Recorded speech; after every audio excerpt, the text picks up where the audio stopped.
राज्यात तिसऱ्या टप्प्यामध्ये 11 जागांसाठी मतदानाची प्रक्रिया सध्या सुरू आहे। बारामती, हातकणंगले, कोल्हापूर, लातूर, माढा, धाराशिव, रायगड, रत्नागिरी, सिंधुदुर्ग, सांगली, सातारा आणि सोलापूर या ठिकाणी मतदान सुरू आहे। राज्यामध्ये सकाळी 11 वाजेपर्यंतच्या मतदानाची टक्केवारी आता हाती आलेली आहे आणि त्यानुसार सकाळी 11 वाजेपर्यंत 18.18% मतदान झाले आहे। मवियाचे कोल्हापूर मतदारसंघाचे उमेदवार शाहू महाराज यांनी मतदानाचा हक्क बजावलाय। कोल्हापूरमध्ये संजय मंडलिक विरुद्ध शाहू महाराज यांच्यामध्ये लढत आहे।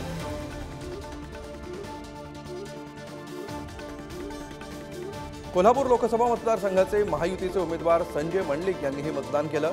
मुलगा वीरेंद्र मंडलिक यांच्यासह सर्वच मंडलिक कुटुंबियांनी मतदानाचा हक्क बजावला। सतेज पाटलांनी कोल्हापुरात मतदान केलं। यावेळी कोल्हापूरची जनता मुख्यमंत्र्यांचा करेक्ट कार्यक्रम करेल असं म्हणत शिंदेंना टोला लगावलाय।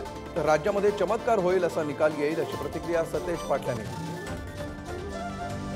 कोल्हापूरचे पालकमंत्री हसन मुश्रीफ यांनी कागल तालुक्यातील लिंगनूर दुमाला इथं मतदानाचा हक्क बजावला। जास्तीत जास्त नागरिकांनी मतदान करावं असं आवाहन त्यांनी केलं।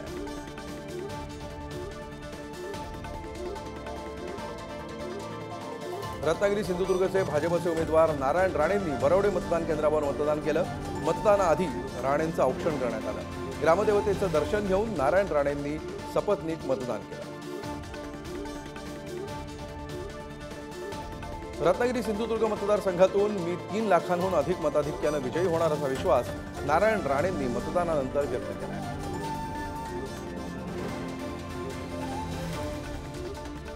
उद्योगमंत्री उदय सामंत यांनीही मतदानाचा हक्क बजावला। रत्नागिरीच्या पाली येथील मतदान केंद्रावर त्यांनी मतदान केलं।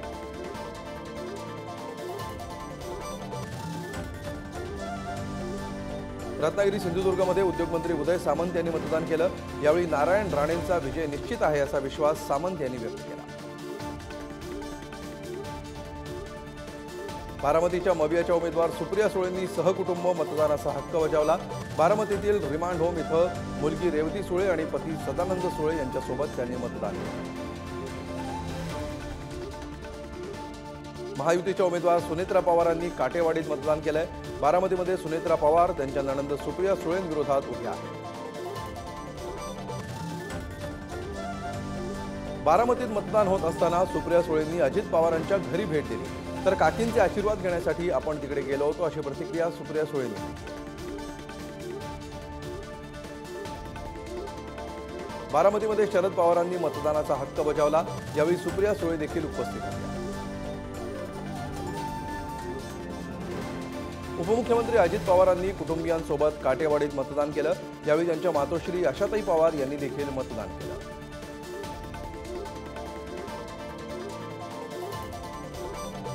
महायुतीच्या उमेदवार सुनेत्रा पवारांनी बारामती लोकसभा मतदारसंघातील मतदान केंद्रांना भेटी दिल्या।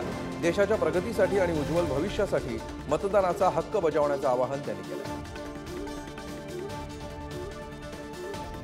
उदयनराजे भोसलेंनी मतदानाचा हक्क बजावलाय। साताऱ्यात कुटुंबियांसोबत त्यांनी मतदान केलं। साताऱ्यामध्ये उदयनराजे भोसले विरुद्ध शशिकांत शिंदेंमध्ये लढत आहे।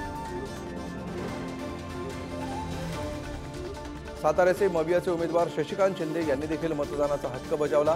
साताऱ्यात शशिकांत शिंदे विरुद्ध उदयनराजे अशी लढत आहे। तर साताऱ्याचे खासदार श्रीनिवास पाटील यांनी सहकुटुंब मतदान केलं। कराड शहरातील नगरपालिकेच्या शाळेत त्यांनी मतदानाचा हक्क बजावला। लोकांचे प्रश्न सोडवणारा खासदार संसदेत जावा अशी प्रतिक्रिया श्रीनिवास पाटील यांनी दिली आहे। सिंधुदुर्गच्या कुडाळ मालवणचे आमदार वैभव नाईक यांनी कुटुंबियांसह मतदान केलंय। विनायक राऊत मोठ्या मताधिक्याने विजयी होतील असा विश्वास वैभव नाईक यांनी व्यक्त केला। मवियाचे उमेदवार विनायक राऊत यांची मुलगी रुचा राऊत हिनं पहिल्यांदाच मतदान केलं। यावेळी विनायक राऊत देखील उपस्थित होते।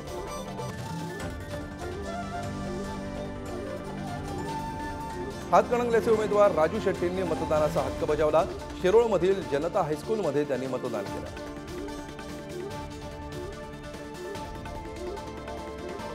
हातकणंगले लोकसभा मतदारसंघाचे महायुतीचे उमेदवार धैर्यशील मानेंनी परिवारासह मतदानाचा अधिकार बजावला। मोठ्या मतांनी आपला विजय होईल असा विश्वास मानेंनी व्यक्त केला।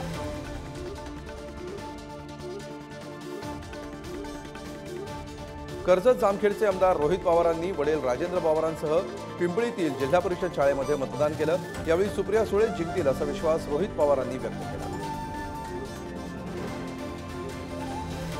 शरद पवारांच्या पत्नी प्रतिभा पवार यांनी मतदान केलंय। बारामतीतील रिमांड होम इथं त्यांनी मतदान केलं। यावेळी त्यांच्यासोबत सुप्रिया सुळे देखील होत्या। मवियाचे उमेदवार धैर्यशील मोहिते पाटलांनी आपले ज्येष्ठ बंधू आणि भाजपचे आमदार रणजितसिंह मोहिते पाटील यांची गळाभेट घेतली। मतदान करण्यासाठी ते दोघं आले होते। रणजितसिंह मोहिते पाटील हे भाजपात आहेत, तर धैर्यशील मोहिते पाटलांनी काही दिवसांपूर्वीच शरद पवारांच्या राष्ट्रवादीत प्रवेश केला। माढ्याचे उमेदवार धैर्यशील मोहिते पाटील यांनी अकलूजमध्ये मतदानाचा हक्क बजावला। बलवडीतील मतदान केंद्रावर त्यांनी मतदान केलं। धाराशिवच्या महायुतीच्या उमेदवार अर्चना पाटील यांनी मतदान केलं। धाराशिवमध्ये महायुतीच्या अर्चना पाटील आणि मवियाचे ओमराजे निंबाळकर यांच्यामध्ये मुख्य लढत आहे।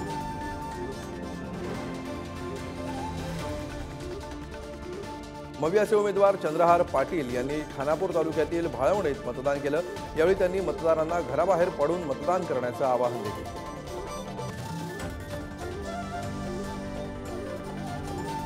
सांगलीचे अपक्ष उमेदवार विशाल पाटलांनी मतदानाचा हक्क बजावला। सांगलीमध्ये महायुतीकडून संजय काका पाटील, मवियाकडून चंद्रहार पाटील यांच्यासह विशाल पाटील निवडणुकीच्या रिंगणात आहेत। काँग्रेसचे आमदार विश्वजित कदम यांनी त्यांच्या मूळ गावी कडेगावमध्ये मतदान केलं। सहपरिवार त्यांनी मतदानाचा हक्क बजावला।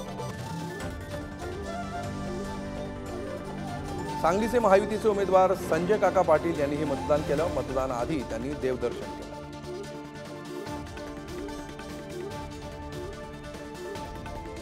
सोलापूर मतदारसंघाच्या मवियाच्या उमेदवार प्रणिती शिंदे यांनी मतदानाचा हक्क बजावलाय। सोलापूरच्या जागृती विद्या मंदिर इथे त्यांनी मतदान केलं।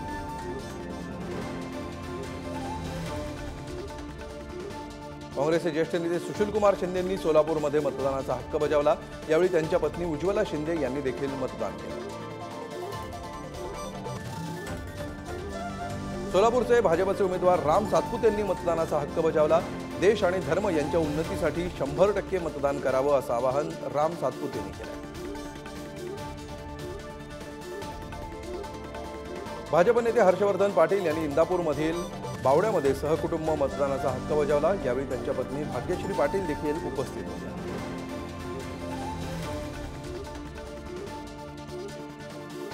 शालेय शिक्षण मंत्री दीपक केसरकरांनी सहकुटुंब मतदानाचा हक्क बजावला। सिंधुदुर्ग जिल्ह्यातील सावंतवाडी चिताराळी येथील मतदान केंद्रावर केसरकरांनी मतदान केलं। शिंदेंच्या सेनेचे नेते रामदास कदम यांनी कुटुंबियांसोबत मतदान केलं। यावेळी महायुतीच्या विजयाचा विश्वास योगेश कदम यांनी व्यक्त केला। महायुतीचे रायगडचे उमेदवार सुनील तटकरेंनी मतदान केलं। तटकरेंनी सहकुटुंब मतदानाचा हक्क बजावला।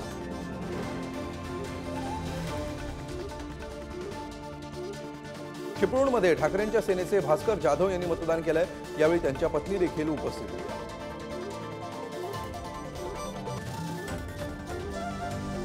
आमदार भरत गोगावलेंनी रायगडमधील खरवलीत मतदानाचा हक्क बजावला। खरवली मतदान केंद्रावर त्यांनी सपत्नीक मतदान केलं। लातूरचे महायुतीचे उमेदवार सुधाकर शृंगारे यांनी मतदानाचा हक्क बजावला। नाथनगर भागातील कृपा सदन शाळा या ठिकाणी त्यांनी मतदान केलं। लातूरमध्ये रितेश देशमुख आणि जेनेलिया देशमुख यांनीही मतदान केलं। यावेळी संपूर्ण देशमुख कुटुंबियांनी मतदानाचा हक्क बजावला।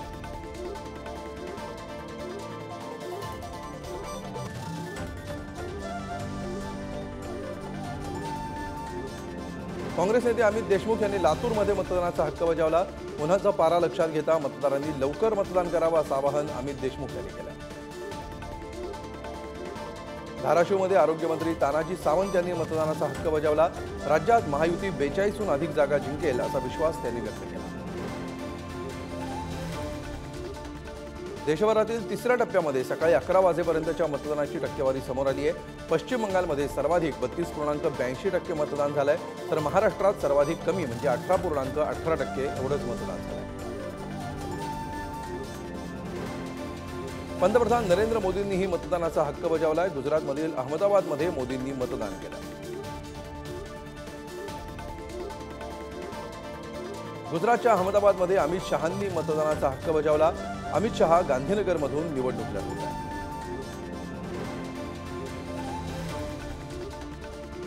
काँग्रेसचे राष्ट्रीय अध्यक्ष मल्लिकार्जुन खरगे यांनी कर्नाटकच्या कलबुर्गीमध्ये मतदानाचा हक्क बजावला. त्यांनी यावेळी पत्नीसह मतदान केलं.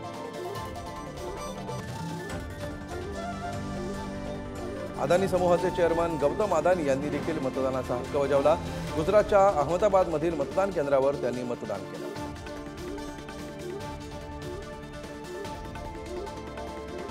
दक्षिण गोवा लोकसभा मतदारसंघातील भाजपच्या उमेदवार पल्लवी डेंपोनी कुटुंबासह मतदान केलं. पल्लवी काँग्रेसचे उमेदवार कॅप्टन विरियाटो फर्नांडिसांच्या विरोधात निवडणूक लढवत आहेत. बारामती मतदारसंघात पैसे वाटप झाल्याचा आरोप रोहित पवारांनी केला आहे. भोर तालुक्यातील व्हिडिओ शेअर करत अजितदादा मित्रमंडळाच्या पदाधिकारी असल्याचा दावा रोहित पवारांनी केलाय. तर यासाठीच Y+ सुरक्षा हवी होती का असा सवाल देखील त्यांनी केला. रोहित पवारांच्या आरोपांमध्ये काही तथ्य नाही. निवडणुकीच्या रणधुमाळीत असे आरोप होत असतात असं प्रत्युत्तर अजित पवारांनी रोहित पवारांना दिलं. रोहित पवारांचं मानसिक संतुलन बिघडलं अशी टीका अजित पवारांच्या राष्ट्रवादीचे नेते अमोल मिटकर यांनी केली आहे. अजित पवार समर्थकांनी बारामतीत पैसे वाटल्याचा आरोप रोहित पवारांनी केला होता. माढा लोकसभेतील माळशिरस तालुक्यामध्ये भाजपच्या उमेदवारांनी बनावट नोटा वाटल्या असा आरोप उत्तम जानकर यांनी केला आहे. तर मतदारांनी शहानिशा करण्याचं आवाहन देखील त्यांनी केलं. सातारा जिल्ह्याचे जिल्हाधिकारी जितेंद्र टुडी यांनी आपला मतदानाचा हक्क बजावला. यावेळी त्यांनी सातारकरांना मोठ्या प्रमाणावर मतदान करण्याचं आवाहन केलं. ज्येष्ठ निरूपणकार पद्मभूषण अप्पासाहेब धर्माधिकारी यांनी सहपरिवार मतदान केलं. यावेळी त्यांचं कुटुंब उपस्थित होतं. रेवदांडामधील मतदान केंद्रावर त्यांनी मतदानाचा हक्क बजावला.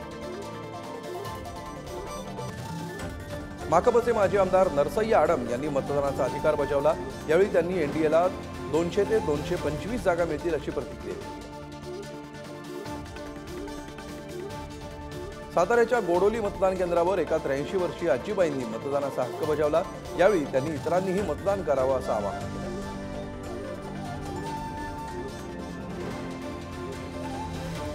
अलाउद्दीन बाबा होडेकर आणि नूरजहा या दाम्पत्यानं रत्नागिरीतील जांभेकर आदर्श मतदान केंद्रावर मतदान केलं. यावेळी प्रशासनानं तयार केलेल्या सेल्फी पॉइंटवरील नौकेमध्ये त्यांनी फोटोशूट देखील केलं. रायगडच्या दापोलीमध्ये 103 वर्षांच्या आजोबांनी मतदान केलंय. इतरांनाही मतदान करण्याचं आवाहन त्यांनी केलं.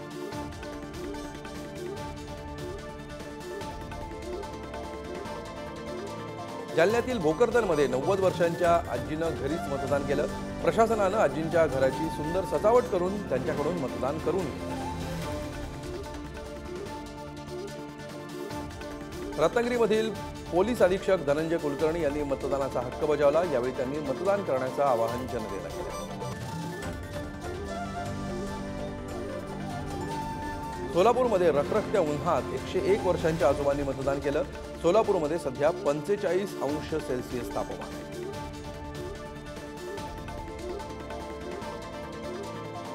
धाराशिव लोकसभेसाठी सकाळपासून मतदान सुरू आहे. यावेळी गोवर्धनवाडीमधल्या नागरिकांनी मतदान केंद्रावर ईव्हीएमची पूजा करून रांगोळी काढली. बेळगावमध्ये सकाळपासूनच मतदारांनी मतदान केंद्रावर गर्दी केली आहे. ज्येष्ठ नागरिकांसह महिला आणि तरुण तरुणींनी मतदानाचा हक्क बजावला.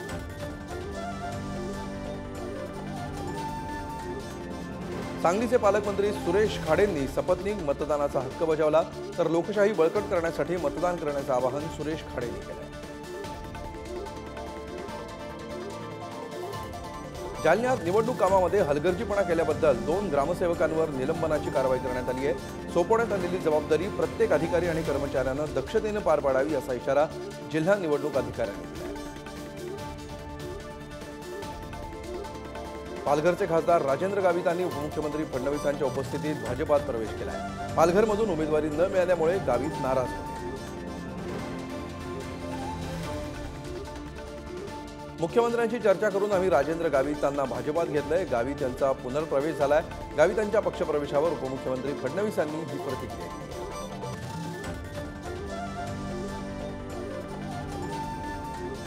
उदय सामंत यांचे बंधू किरण सामंत सध्या नॉट रिचेबल आहेत। सकाळपासून सामंत यांचे कार्यकर्ते त्यांच्याशी संपर्क साधायचा प्रयत्न करतायत। रत्नागिरी सिंधुदुर्ग लोकसभेसाठी किरण सामंत इच्छुक होते। छगन भुजबळ आणि सुभाष भामरे यांच्यामध्ये नाशिकमध्ये बंद दाराआड चर्चा झाली। भामरे आणि भुजबळ यांच्या भेटीमुळे चर्चांना उधाण आलंय।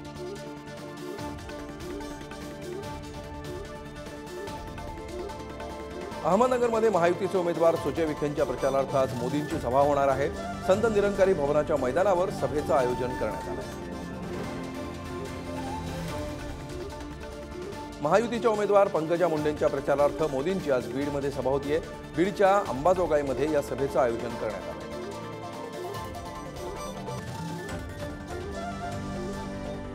मुंबईतील 6 जागा जिंकण्यासाठी पंतप्रधान मोदी मैदानात उतरणार आहेत। भाजपाकडून मोदींच्या सभा आणि रोड शोचं नियोजन करण्यात आलंय। मोदींची मुंबईमध्ये 15 मे रोजी जाहीर सभा होतीये, तर 17 मे रोजी मोदींचा मोठा रोड शो असणार आहे।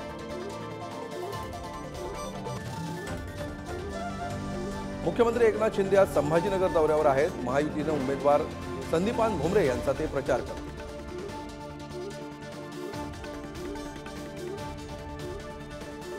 महायुतीच्या उमेदवार रक्षा खडसेंच्या प्रचारासाठी आज उपमुख्यमंत्री फडणवीस रावेर लोकसभा मतदारसंघात आहेत। यावेळी महायुतीकडून जोरदार शक्ती प्रदर्शन करण्यात येणार आहे।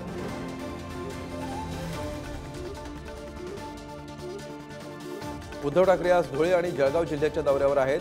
डॉक्टर शोभा बच्छाव आणि करण पवार यांच्या प्रचारासाठी ते जळगावमध्ये सभा घेणार आहेत।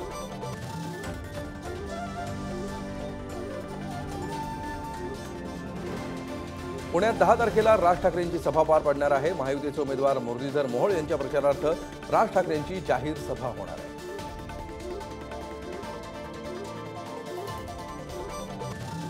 यामिनी जाधव आणि यशवंत जाधव यांनी राज ठाकरेंची भेट घेतली आहे। यामिनी जाधव दक्षिण मुंबई लोकसभा मतदारसंघाच्या उमेदवार आहेत।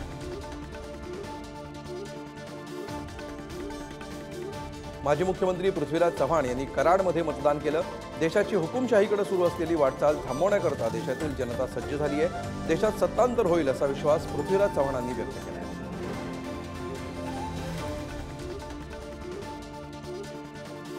अमोल कोल्हे कवडीचं काम करत नसेल तर जनता कोल्हेंना कवडीमोल करेल असा टोला प्रवीण दरेकरांनी लगावलाय। शिरूरमधील सभेतून दरेकरांनी कोल्हेंवर निशाणा साधला। देवस्थानाच्या जमिनीवर उभा राहिलेला घोडगंगा साखर कारखाना बंद होऊन स्वतःच्या मालकीचा साखर कारखाना सुरू ठेवलाय। याचा हिशोब अशोक पवारांना चुकता करावा लागेल असा इशारा प्रवीण दरेकरांनी दिला।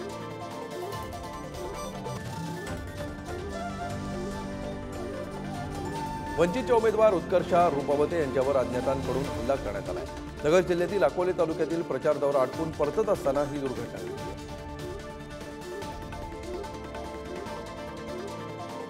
दिल्लीतील राऊस एव्हेन्यू कोर्टानं आपले नेते मनीष सिसोदिया यांची 15 मे पर्यंत न्यायालयीन कोठडी वाढवलेली आहे। खटल्यातील आरोप निश्चित करण्याबाबत पुढील युक्तिवादासाठी न्यायालयानं 15 मे ही तारीख निश्चित केली आहे।